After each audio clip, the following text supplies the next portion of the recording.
Well, this is Baruch here at the Tikkun elevator, Kollel, and I'm doing another shir. This is shir number 15 in the series on Rabbi Mimran's book, The Ultimate Connection with God. Now, what's going on over here is I see that a lot of people are not listening to this, and it's not really important to them. But in fact, that this has some of the kernels of some of the greatest thoughts that we've run into. However, just like everything else that you find, is all chaschalos tach kashos, all of the beginnings. I mean, who else do you know that is writing in English that is explaining to you how to meditate? I think meditate is really not the right word. So he's using the word and he means it. He says really to create devakas, clinging to godliness. Because what we need is for our prayers to be answered, but maybe we just don't know that much about suffering yet for this to be that important. So let's look a little bit more. This is part 3. It's called The Psychology of the Yetzer Hara. There's a little misprint here. The closeness and attachment to Hashem is the ultimate purpose. That is really where we're at. And let's go over here and start reading what Rabbi Mimran wants to tell us about the psychology of the Yetzer Hara. He says, like everything else in existence, the emotional ego, which is driven by the Yetzer Hara, wants to survive. And the only way it can survive is by getting you to unconsciously identify with it. If it succeeds, it can then take you over. It can become you and live through you.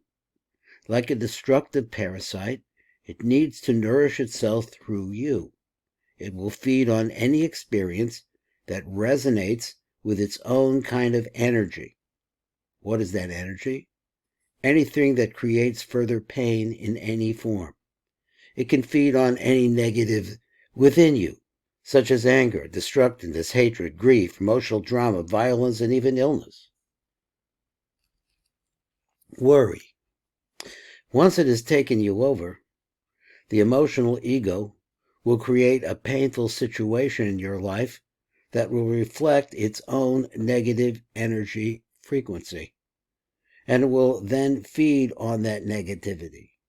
It needs the negativity, for pain can feed only on pain. Pain cannot feed on joy.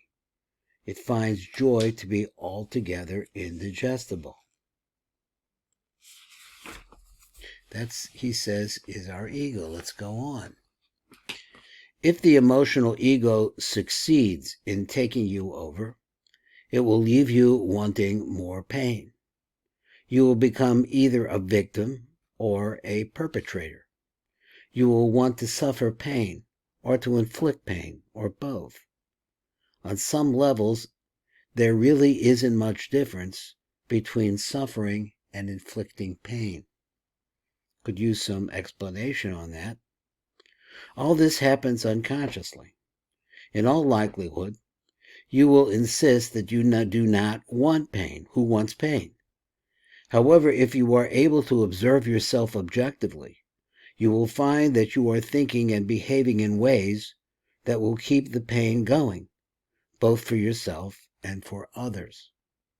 If you were truly conscious of this pattern, the pattern that you experience, of pain creating more pain, the pattern would dissolve, for no sane person would consciously desire more pain, and it is impossible to be consciously insane. Pain cannot feed on joy. It finds joy to be altogether indigestible. That's the last line over here. This is a short piece. This is Baruch Fleischman at the Tikkun elevator Kollel, speaking as well on the Devakas channel of Rabbi Mimran. Thank you very much for listening.